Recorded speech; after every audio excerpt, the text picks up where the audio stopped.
fiction, science fiction, horror, fantasy, crime, LGBT, thriller. You have now entered the House of Mystery with your hosts, Eric Shapiro, David North Martino, John Copenhaver, and Al Warren. Heard on KCAA 106.5 FM Los Angeles, 102.3 FM Riverside, and 105.0 AM Palm Springs. We've got a hold of an author who has been writing with Kat Winters as well, and they've written a couple of books kind of centered on the Golden State Killer, and so we're going to find out. So here we've got Keith KOMOS. Thank you for being here. Hey, it's great to be here. So Keith, well, you've written two books, I believe, on centering on Golden State. What brought you into that? Well, I am a technology guy. I have started businesses, I've worked for businesses using my technical skills, and I was looking for something to do with those skills that would give back to the community or do something good with them, and I found various things, and one of the ways that really sort of enriched my life was helping find missing persons with some of my technical skills, going through some of their social media forensics and stuff for the family and stuff that law enforcement didn't have the expertise to do. And that led toward cold cases. And when I came across the Golden State Killer case through a friend of mine, it was a really interesting, multi-year, multi-generational almost crime case that spanned the entire state of California, spanned over 12 years, and it was really an interesting rabbit hole that I went down.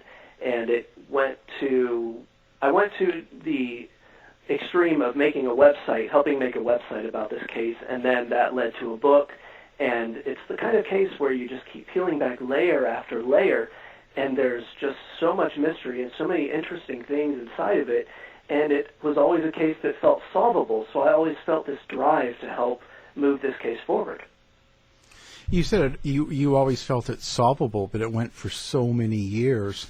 Of course, we know now with the DNA who it was, but what made you think it was going to be solvable? Was it the DNA itself that you thought would come around?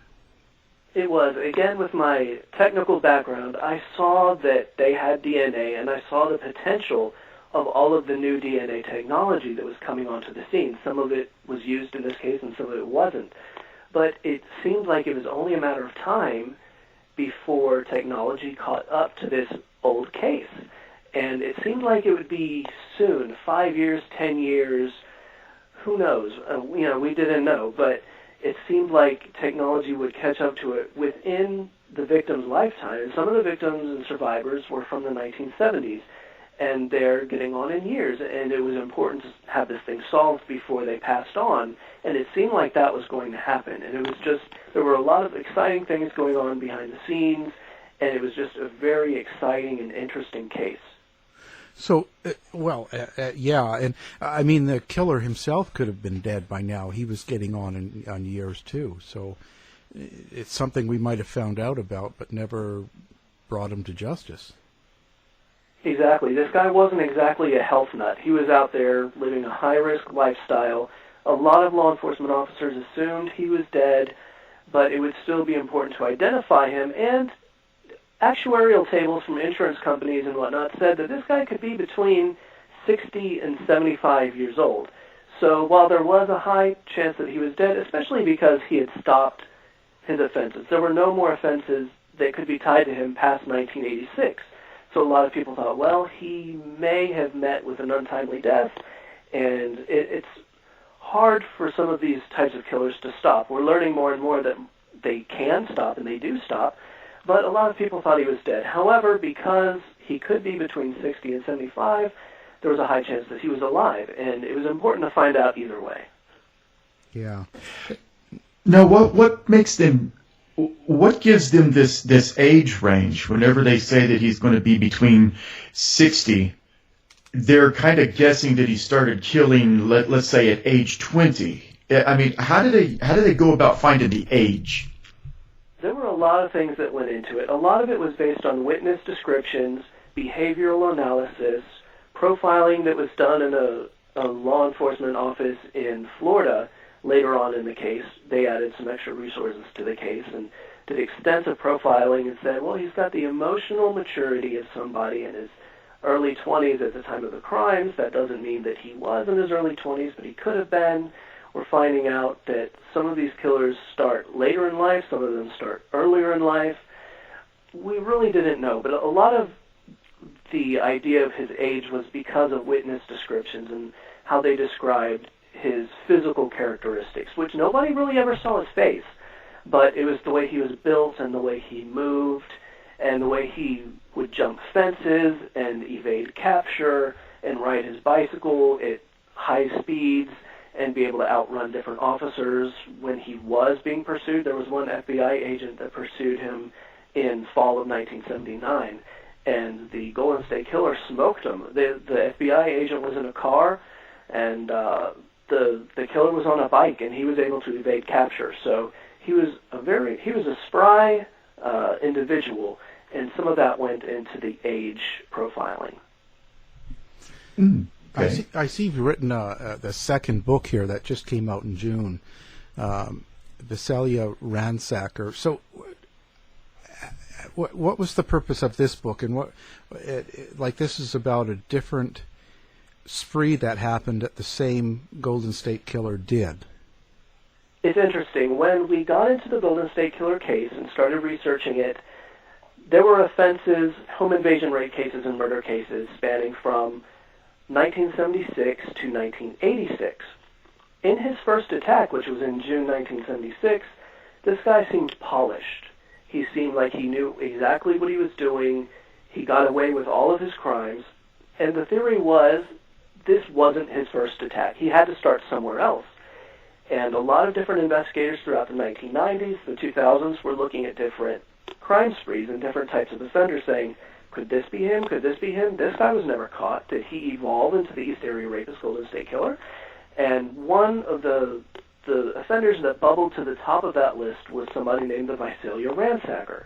And this was a person who operated in Central California, 200 miles away from the first Golden State Killer attack. And he committed over 100 burglaries. They were sexually motivated, just like the Golden State Killer attacks. And this guy was never caught, and he actually committed a retaliatory murder. He was in the process of kidnapping a young woman. Her father intervened. This guy hung around and just shot the guy dead, just out of cold blood, out of callousness. And it was the same type of callousness that was on display in the Golden State Killer offenses. So there was never any physical evidence or anything to tie these two cases together. It remained an interesting possibility. After our Golden State Killer book came out in September 2017, we began immediately researching the Visalia Ransacker case very heavily.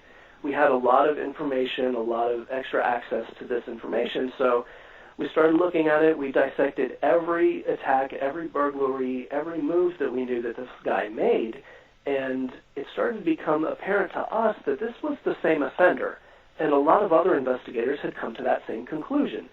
And that was an exciting thing because it had so many different data points to help find out who this guy actually was and help explain where he came from and how he evolved. And that's what's interesting about the Visalia Ransacker case, and as it goes into the Golden State Killer phase, is you can actually see a serial killer evolve because we have so much information on both.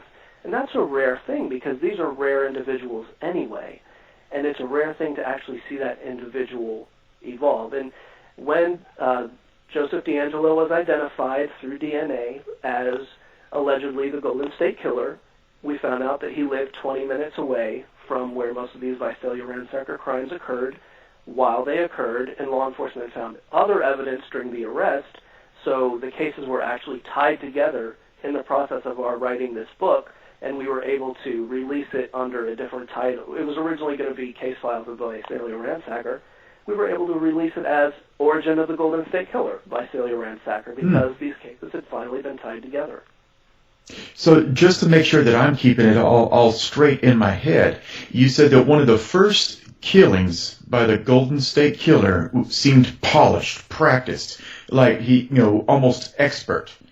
Would it be fair to say that it was because he was actually the ransacker, and he practiced and then evolved into Golden State Killer? That's exactly what it seems happened. He cut his teeth doing home invasion attacks and burglaries in Visalia. They were lower risk because most of the time his prey or his targets weren't home. So he started out peeping. He graduated on to burglarizing homes where people weren't home. He graduated from there onto trying to enter and entering homes where people were home. Then he had a confrontation with a police officer, and he was unmasked during this confrontation. He wasn't identified, but his face was seen. So that was the last offense in Visalia. About 6-7 months after that, the East Area Rapist Golden State Killer attacks start occurring in Sacramento, and those were just home invasion rapes. And then he graduated from those. Once he seemed to get comfortable with those, he moved on from those into home invasion murders. What do you think? So each one of these phases he was in was a number of years. What do you think caused him to change districts and what he was doing? Because I don't think in his mind he was thinking, well, he's doing the home invasions at Visalia, and then he didn't look, oh, I've graduated. I've done this really well now. So let me move into Sacramento and start home invading, raping now.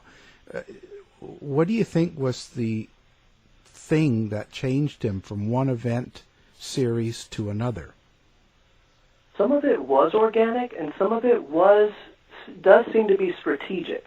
Organically, he started out peeping in Visalia. He did these burglaries.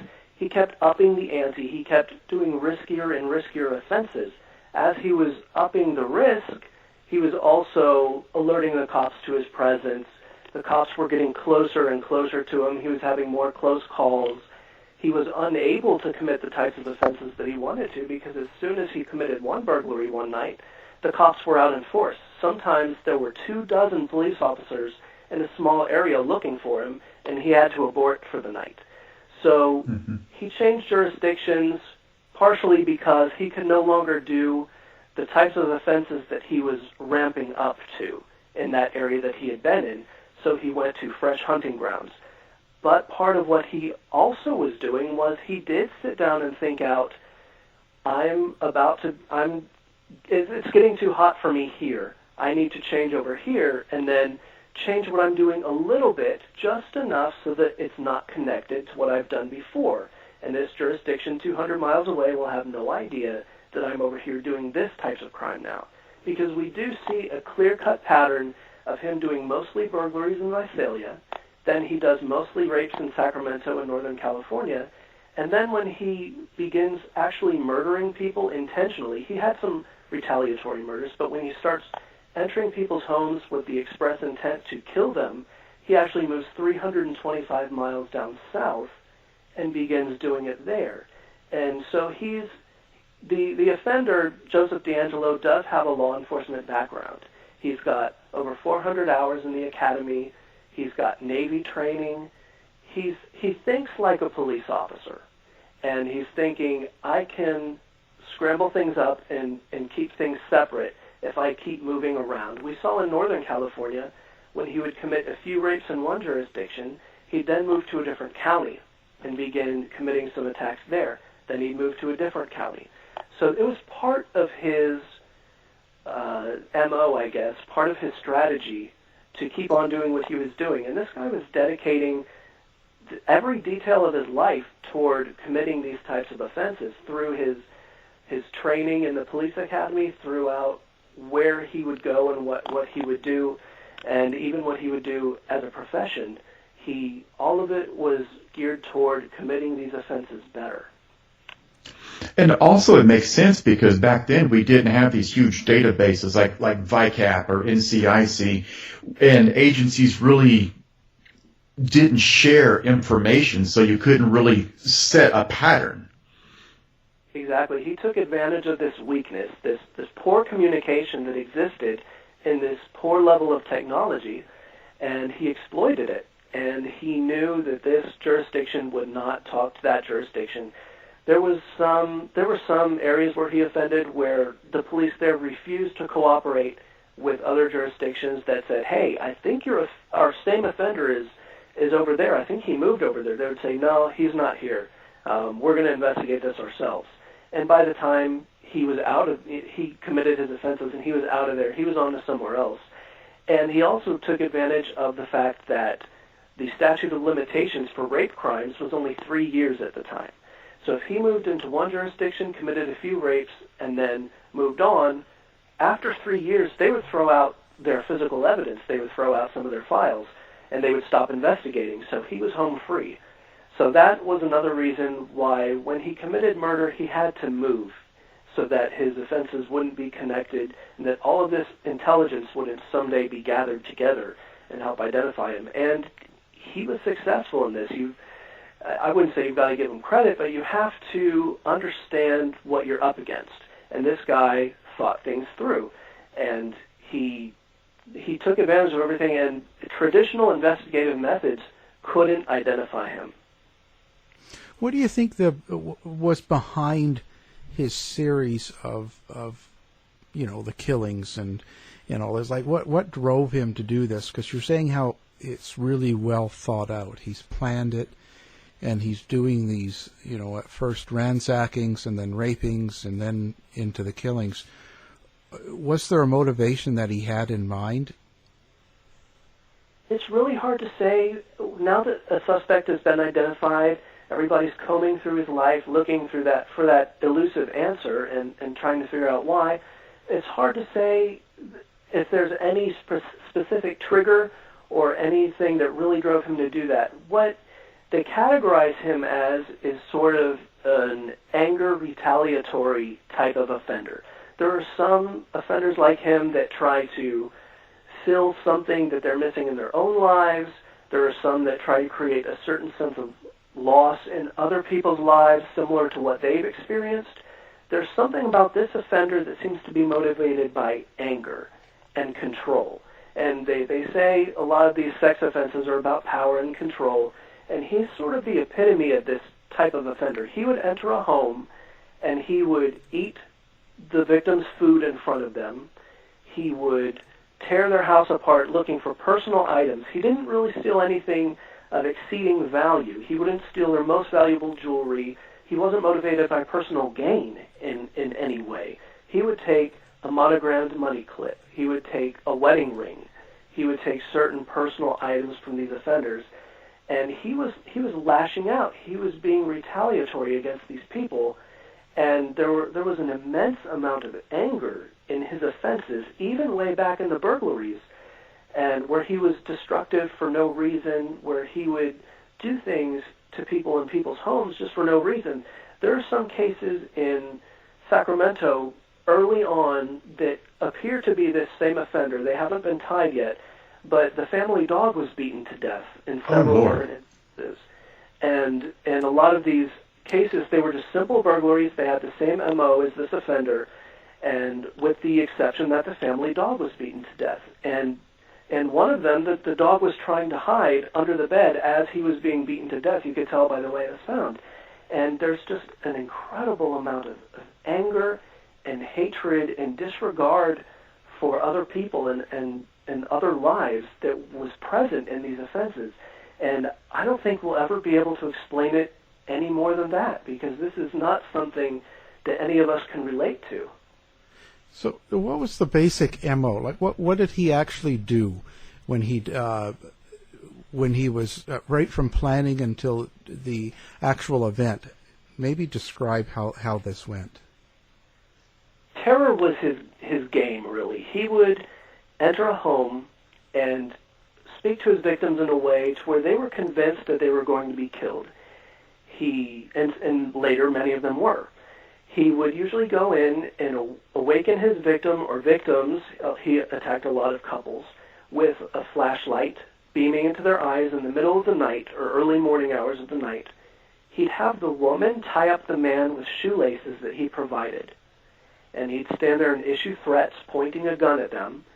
He'd tell them that he only wanted food and money, which was probably to lull them into a false sense of security, so that if they cooperated, they wouldn't be hurt or killed. He would say, do this or I'll kill you, do this or I'll kill you. And they felt that compliance was the way that they would survive the night. And then after the woman tied the man, he would tie the woman's wrists together behind her back. He'd tie her ankles together. He'd retie the man's wrists that the woman tied so that he couldn't get free and she wouldn't tie him lightly. And he'd tie the man's ankles. Then the offender would rummage through the house. He'd look through all of their drawers. He would tear towels into strips to use as blindfolds. He'd turn off thermostats or anything that made noise so that he could hear them moving around if they got free, and that he could hear the approach of any law enforcement or anybody else. He'd prepare the living room, so to speak, with low-level lighting, and sometimes he'd rearrange the furniture, and then he'd retrieve the female from the bedroom, and he'd tell her that he needed her to help him find her purse so that he could take the money or something like that, some kind of ruse. And then he'd take, once the female was in the other room, he'd take dishes from the kitchen, and he'd stack them on the man's back, and he'd warn the man that if he heard the dishes move, then he'd kill everyone in the house, which sometimes included children who were asleep in their bedrooms, and the children usually didn't wake up. This guy was very quiet. And then he would sexually assault the woman in the other room, and he'd often stop to eat in the kitchen. He'd eat in front of her, or he'd ransack the house some more in between assaults. He'd check on the man a lot. He was nervous about the man getting free. And he'd issue threats continually through a harsh whisper, and he wore a different mask and different articles of clothing to almost every assault. And because the victims were tied up, blindfolded, they had blankets over their heads sometimes, they never knew when he left. They couldn't call the police right away because they were bound so tightly. And he'd cut their phone lines. And that was his M.O., and it played out the exact same way time and time again. And then when he moved down to Southern California for his attacks, he started bludgeoning them to death at the end of these assaults, and which they say is a very personal, very anger-fueled way to kill your victims. There's no distance at all. A lot of offenders need some kind of distance, like with a gun or some other kind of weapon. And so his attacks were very scripted. He didn't really deviate from the script because he planned everything out. He even planned their stalking. He would stalk them out sometimes for weeks at a time. A lot of times he would first choose a neighborhood which offered different ways in and different ways out and had a lot of shading, not a lot of lighting, had a lot of open green space where he could go across it on foot and therefore evade any vehicle pursuit because they would have to take several roads to get across the school or the park or wherever he ran across. And he would also call them on the phone. He would call them, and he wouldn't speak. He'd call, and they would pick up, and they'd just hear silence or maybe light breathing. And they had no idea that this was a sign that something bad would happen to them. And once he figured out, he used these to figure out people's schedules. He used them to make them a little uneasy, which didn't really serve a purpose, but it must have served a purpose for him. He must have gotten off on the little bit of terror that he was causing. And he would begin to visit their home physically. A lot of times they would find their side gates open, and this is all before the attacks. They'd find their side gates open. They'd hear somebody scaling the fence. They'd find footprints, and they didn't think a lot of it. A lot of people thought kids were going through their yard or taking a shortcut or something like that, and they had no idea that this was a sign that something could happen to them. And then he would attack. And then even after the attack, a lot of times he would call them and threaten them in harsh whispers.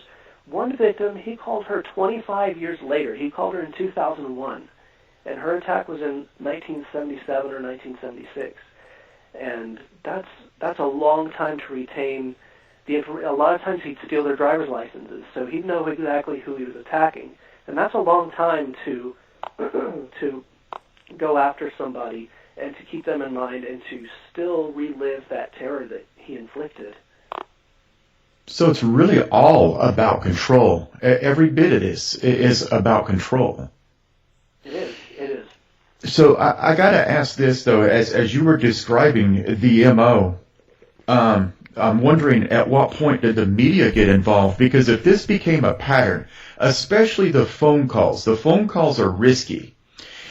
If the media started putting it on the news, hey, we have, this killer or this ransacker, and he tends to call people. If you get a call, you need to contact the police. And did the media ever do anything like that? That's the thing about this case, is they withheld certain things, and that was one of them. And one of them was also the fact that he would often leave side gates open. And a lot of people look back on that and they say, this was a failure on the police's part, this was a failure on the media's part. A lot of people who used to live there are furious, and a lot of people who were attacked are furious. They said, this happened to us, and why weren't we notified that this was a sign that he was operating in the area? And it was not publicized that he would do this. A lot of things about his attacks weren't publicized. The police thought that they could catch this guy. They were going to catch him in the act. Then he started changing jurisdictions. The police force in Sacramento, where he offended the most, changed detectives frequently, and there was not a lot of continuity between the attacks as far as law enforcement personnel and crime scene technicians. And it was typical 1970s police force with all the pluses and the minuses. And unfortunately, we can look back on this and see a lot of areas where the pluses and the minuses affected this case. Yeah, because I do, being a member of law enforcement, I do understand the need to keep certain things to yourself. That way, whenever you do go public, you get every weirdo out there calling in saying it was me.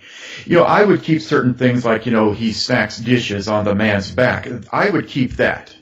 But if it's something preventable, like this man will call you and just breathe, or he'll make threats, the public needs to know that, because that's preventable. Hey, I just got a call and there was nobody on the line. It was just a bunch of breathing.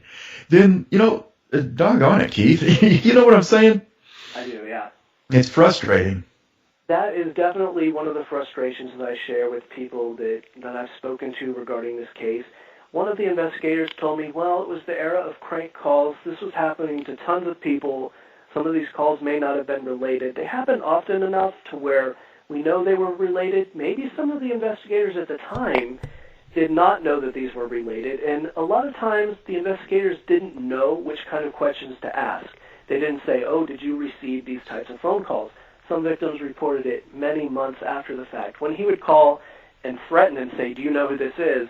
Obviously, they knew who it was, and they would report it. But I do think that was one of the failures that we can look back with hindsight and we can say. Now, they did host a lot of community meetings, and they talked to couples and women about, when to comply, when not to comply, how to fight back, those types of things, how to be safer in your own home, and but we can always look back and say there was a lot more that could be done, and the phone calls and the open side gates in particular were two of the things where if they could go back and do it again, some of the course could be changed possibly by some of that. You mentioned that he had an affinity for shiny objects and pocket change. What do you mean by that? In his Visalia Ransacker phase, which was over 100 burglaries, he stole coins. He stole a lot of coins. He stole jewelry, personalized jewelry. He would steal a single earring from a pair of earrings. And the police at that time, they were looking at this and they were saying, this has got to be a bunch of kids. Who else steals coins? They're going to the arcade or something with this. But he would consistently do this over and over and over again. Sometimes he'd just steal pennies.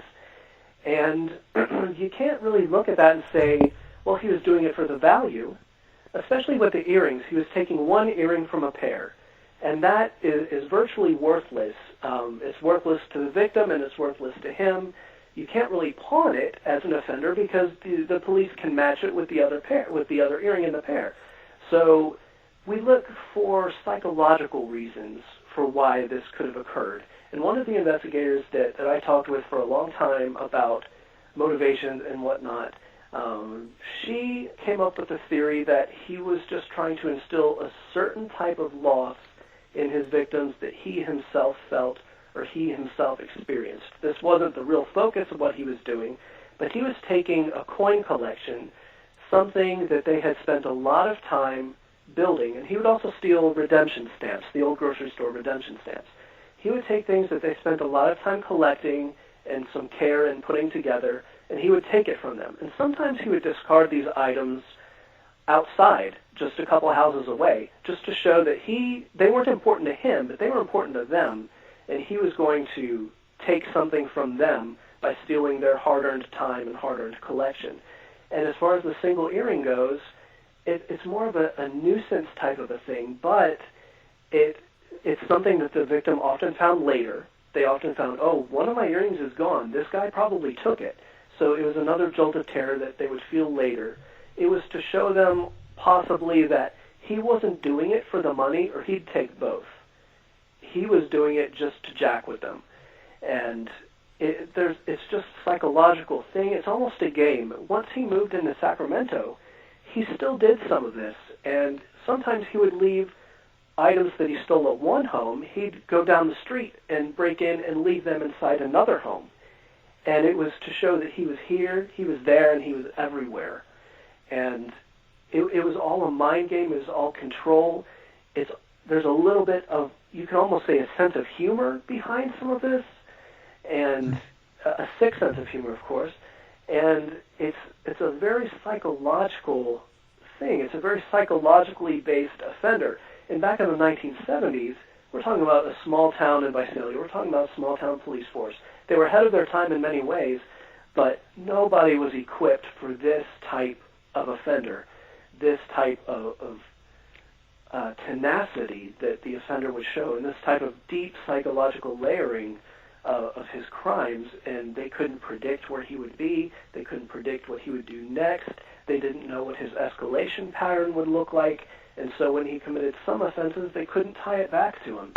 And he spent so much time and so much effort on fulfilling some very odd psychological needs inside himself that he wasn't the typical criminal, and they really couldn't keep up. So Keith, and now that they believe that he's been captured, what do we know about him that matches the police's thoughts of the time? There were a lot of people at the time that thought, this guy is very forensically aware. There are over 300 crime scenes, counting burglaries and whatnot, and he never left an identifiable fingerprint.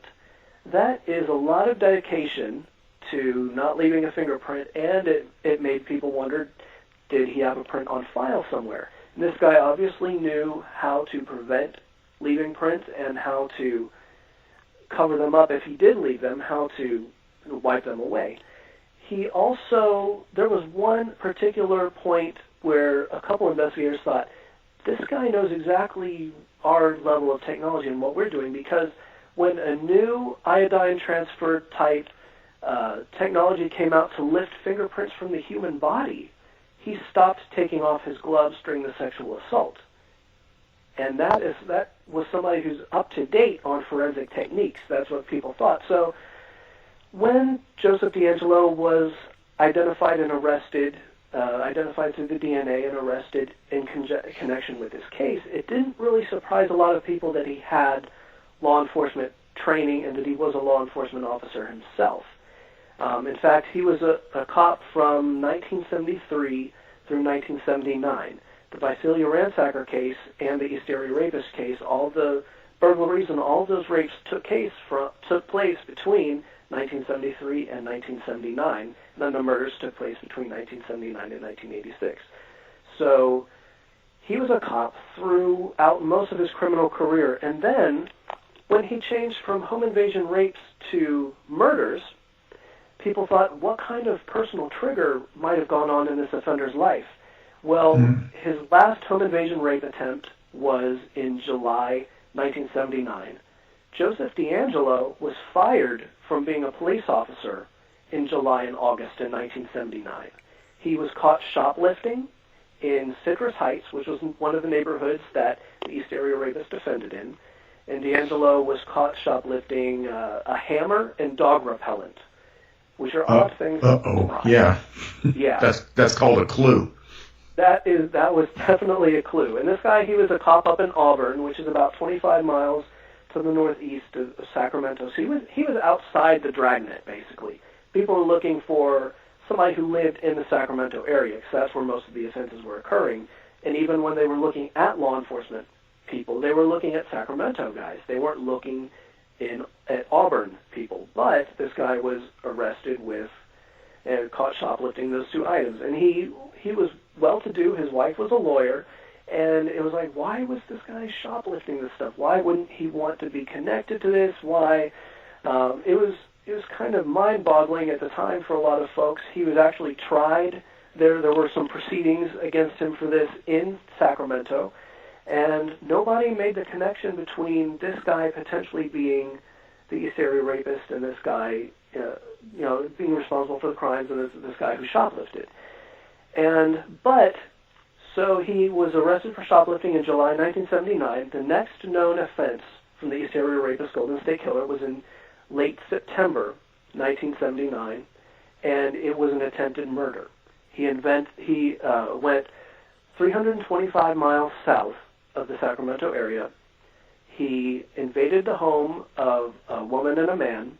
He tied them up like he usually did, but he did not say, do this or I'll kill you, do that or I'll kill you. He said, I'm going to kill you. And he said, I'll kill him, and he just started chanting it. The woman was terrified. She thought, well, I can lay here and be killed, or I could try to run away. So she got up and she ran out the door. He chased after her, grabbed her, brought her in. At that point, the man who's in the back bedroom, he runs out. Golden State Killer goes out after him, basically, and the woman takes off again. This guy's lost control of the crime scene. Very rare for him. He runs away. The FBI agent who lives next door is woken up, chases after him. We touched on that a little bit earlier. Golden State Killer gets away, but his next crime, he does not let his victims get away.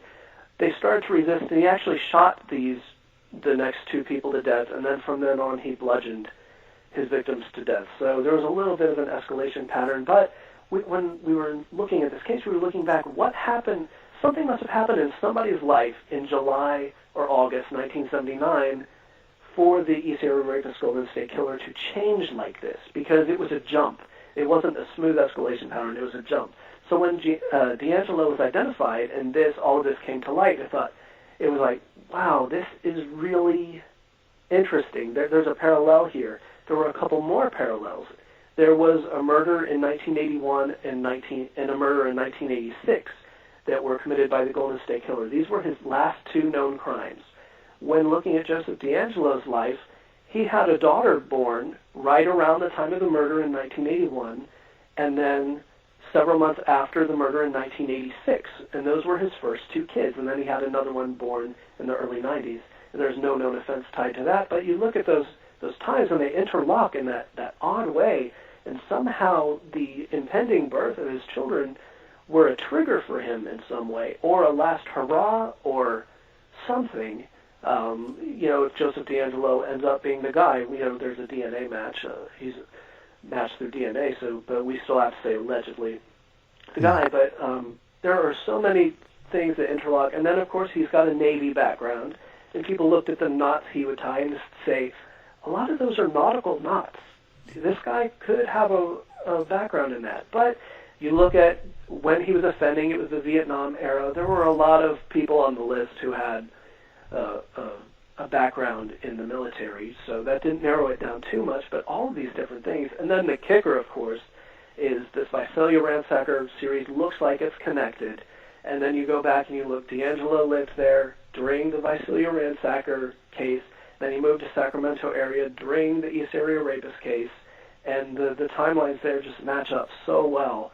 And if all of this had been in a computer, all of this had been available through public records and whatnot back then this case could have been solved through traditional means. But obviously it was not. He knew enough to live far enough outside the dragnet and keep himself from being tied to this case in any meaningful way.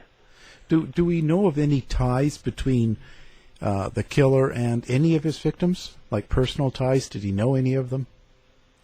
We've really looked for those, and there haven't really been any. And we've asked, now that there's a name and a voice and a face, other victims, did this guy ever intersect your life at all? Do you remember him at all? Did you even see him prowling?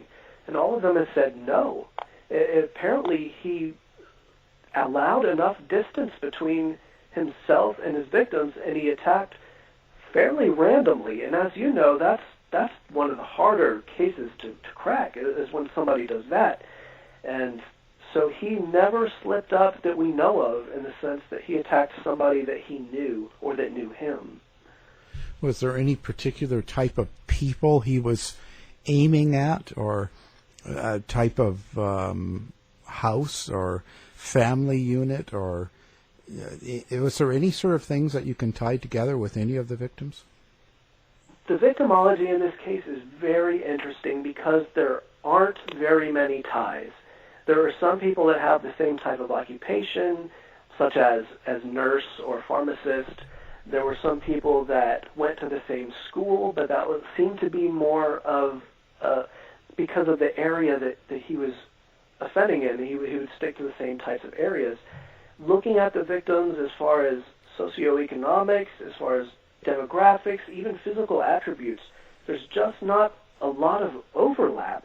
He seemed to attack based on geography and favorable locations and favorable geographical crutches and points that were around him, like a school.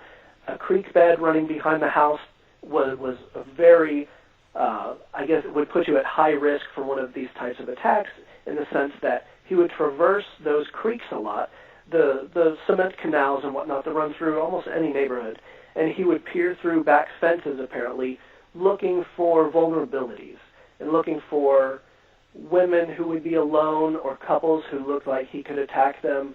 He seemed to attack based on opportunity, vulnerability, and favorable geography, more so than anything in particular about his victims. One thing we have noticed about his victims is that none of them were overweight. None of them were above a particular age. I think the oldest one was 41. So beyond that, there are no physical attributes that could really be tied to any of these particular victims, which made it even more difficult to predict who might be at risk and who might not be. What have you heard anything about the people he knew and his family and other cops that he worked with? Is there anything that's come out about that? And were they surprised, or did they know it? And what was the feedback? A few have come out and said he was quiet. He was prone to a few angry tirades here and there. We didn't really know him. Some of them have talked to the police and talked to no one else. The family has been very quiet. They've cooperated with police, but they aren't giving interviews or discussing anything publicly. There's not a lot known about who he was and how he interacted with people. The people who worked with him from 1990 onward until this year, he worked at a grocery store distribution plant in Roseville, which is near Sacramento, working on trucks and fixing their trucks and sort of supply chain type stuff. And not a lot of people there really knew him. One guy that took pictures for our book and worked with us a lot, he actually worked with him, it turns out. And he says he worked with him back in the 90s, and he doesn't really remember him at all. He remembers that he was there, but he doesn't really remember anything in particular about him. This guy was a loner, just like the profiles predicted, in the sense that he was standoffish with people. He didn't really have a sense of humor from what people are saying. He didn't interact a lot. He didn't socialize a lot. One person remembers him dodging the camera a lot during company Christmas parties. Just really light anecdotal stuff, nothing with a lot of meat on it. This guy really pretty much kept to himself and kind of lived inside his own head from the sound of things. And it makes sense. You want to be as bland and as camouflaged as possible. You don't want to bring any attention to yourself. Exactly. Well, now we know what you're doing, Kevin. Yes. Wow, that's amazing. What do you think's going to happen here coming up? Are they going to try and connect him to as many of these cases as possible, or are they just going to try and put him away, you think? I think that it's sort of a two-way street. There are a lot of cases out there that share some similarities, and those jurisdictions are now contacting the appropriate people in California saying, we've got this case. What do y'all think about this? You know about the Golden State Killer. Does this sound like him? Can we run his DNA on this? Now, his DNA has been run through CODIS and everything, so the possibility of future DNA matches on unsolved cases is low, fairly low, but there are no doubt some other crimes that he's committed that aren't tied to this. There are some people coming forward, and then there is some work being done by current law enforcement looking at different areas where he's lived and worked and saying, well, there's this unsolved murder here. Is there anything that we could do to see if there are similarities, see if there are any matches? That kind of work is secondary to the jurisdictions that are all ramping up for prosecution. Prosecution, of course, is the main thing on everybody's mind. So many jurisdictions have prosecutable cases because he committed murder in them. And they're all trying to figure out, where are we going to try this? What charges are we going to bring against them? You know, you guys were talking about politics and true crime in y'all's intro, and there's a little bit of intermingling between the two, obviously. And some jurisdictions want to be the ones to put them away, obviously. And so there's a lot of trying to figure out, what can we get them on the easiest? What can we do? It's still in the very early phases. This could go on for 5-10 years because there are so many crimes and there's so much evidence in this case. It's not going to be a quick process. And a lot of people who follow the case are like, why? We've got a DNA match. Why can't we just expedite this? He's 72 years old. Let's put him away. Yeah. But we've all followed a lot of big cases, and it's just not that quick. Yeah. And you don't want this guy to have grounds for appeal, and there's just a lot going into it. I think they should just appoint him in Jeff Sessions' job. And wow. Okay. Well, this has been great, and Keith KOMOS has been our guest, and we're going to have your books linked on our website as well, so people can just do one click. And do you have a website yourself? GoldenStateKiller.com. Okay. And we'll make sure that gets up. Again, this is a really interesting conversation. You could just talk about this for hours. So, but thank you very much for being on the show. Well, thanks. I appreciate it, and thanks for discussing the case, and I'm glad we can finally talk about an arrest. To find out more about our show, guests, or to listen to past shows from our archive, please go to www.houseofmysteryradio.com. Show's over for now. Was it as good for you as it was for me? Well, good night. This has been a production of Something Weird Media. I'll be back.